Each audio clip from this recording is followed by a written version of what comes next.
Hello everyone, and welcome to License B9 in this Gran Turismo 5 playthrough. So, I won't be a second just sitting down. And in this one, it looks like we're going to be doing some overtaking, so I'll just read you the description quickly. Overtaking using slipstreams. In this test, you'll be learning how to quickly pass an opponent using the most controversial overtaking method, slipstreaming. Slipstreaming involves using the area of low air resistance immediately behind the car in front to quickly build up acceleration. Use this technique to pass all the rival cars before the finish line without touching them. Now, in most cases, people will consider this the most pointless test ever because obviously the AI isn't the greatest and it's not a real opponent, but it does give you some valuable techniques. So imagine you're doing this test. And obviously, when you're racing an opponent, you're automatically trying to get the most advantage you can out of them. So obviously, slipstream, they're cutting the hole in the air. You follow behind. There's less resistance because they're cutting the hole. So in this situation, we can sort of use this to, practice how close we can get to an opponent and how we can best judge line of least resistance. So obviously if we can get as close as we can to the car and pull out without losing as much speed, we can obviously gain the most time. So that's what we're going to do. Let's have a look at the options quickly. And we can still compare times on this as well, which is one good thing. So, just before we start, let's have a quick gander at the time. So it is 22, and we are going to hit start. Let's see what happens and which cars we're going to overtake. So we're in an RX-8, so it's quite powerful. This is one of the most expensive cars, cheap cars to run in real life. So I'm going to follow this. I think it's a Beamer in front, could be an Audi. Can't tell until I get a bit closer.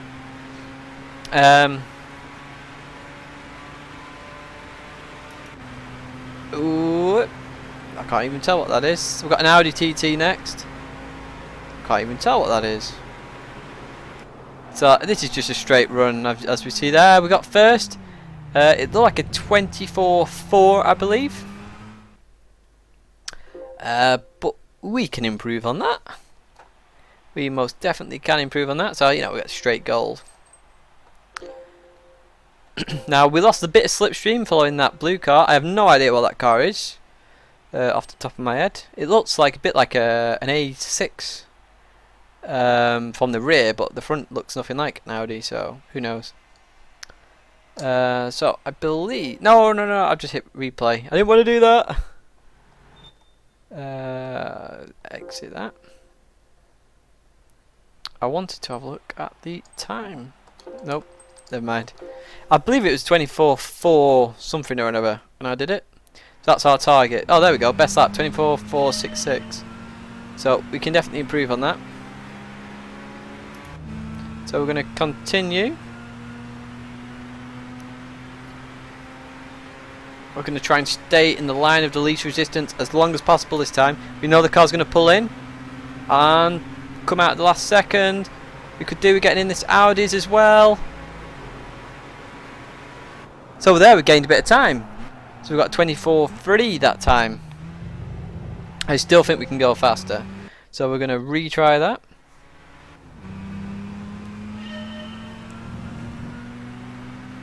So this is a BMW, the 1 Series. It's the old 1 Series. So we're moving about a bit, which is going to cost us a tiny bits of time. So we know he's going to come in. We want to try and get him out of the way as much as possible. This is a good run. 24.3 I believe that was. I think that is our best run so far. Bit annoying that we can't see times. I think I prefer times to positions, because it just shows some improvement. So yeah, we've improved, but see, we've gained a 10th. That's a 10th with no corners. That's a straight line, overtaking, that's just purely the line of least resistance. And this is a technique which, most people think, oh, what a waste of time. But it's not a waste of time. Think of what you're doing here, gaining all that speed. So I'm just testing here now if I can get double slipstream, which is even less resistance. So I've hit the car slightly there, but no, we were just off with our time there. That's probably because we hit the car. So that was a 361. So we got 359 previously.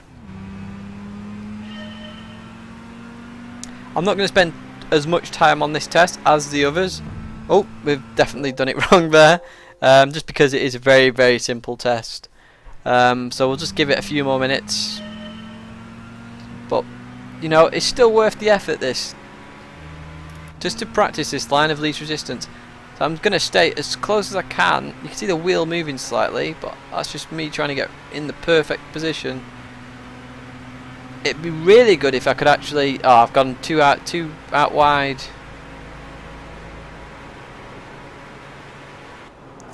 Yeah, and that was a consequence there, 0.377.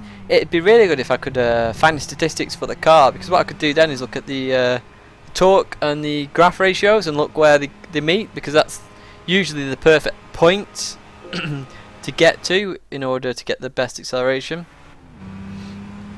But we don't have that. Usually you would then sort of start playing around with it, which we could do, but this is more about the slipstream in general, really.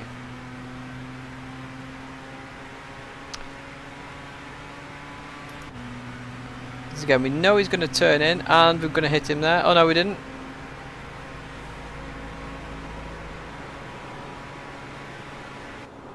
.358. So we beat our time by 1,000th of a second. But that's still what time gained. So you've always got to remember that, you know, little bits of time, they do work out in the end. Imagine a track with 100 corners, for example. That's 1/10 if it's all 1,000th. So, you know, just all time. So once again, I'm going to try and stay as best as I can.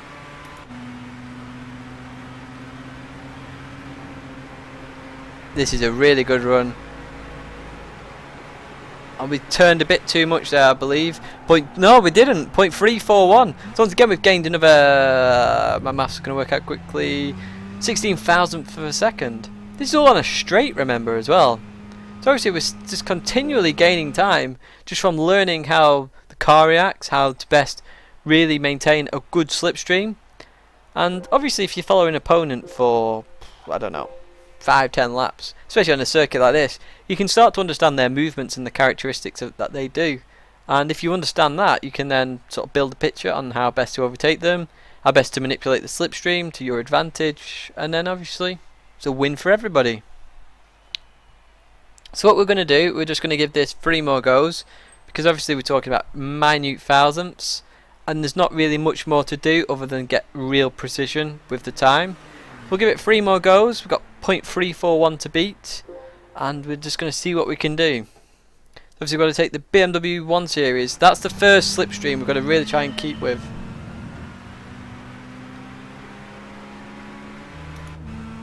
So we kept with it well this time.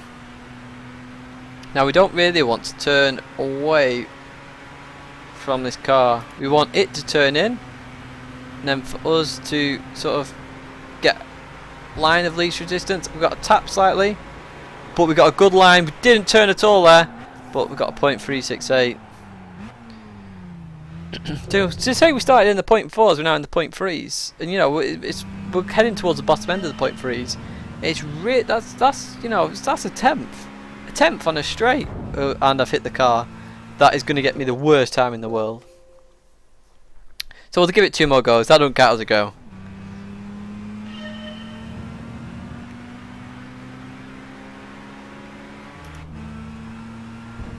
So we're going to use the Audi this time, just to try something different, you know.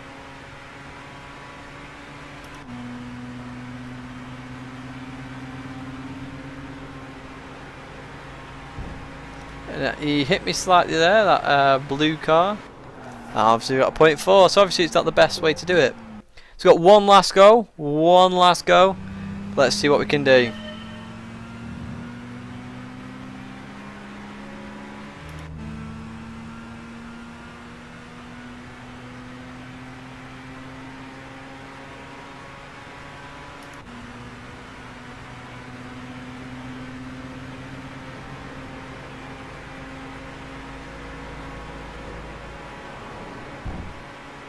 Oh, we got slightly hit there, but got 0.368.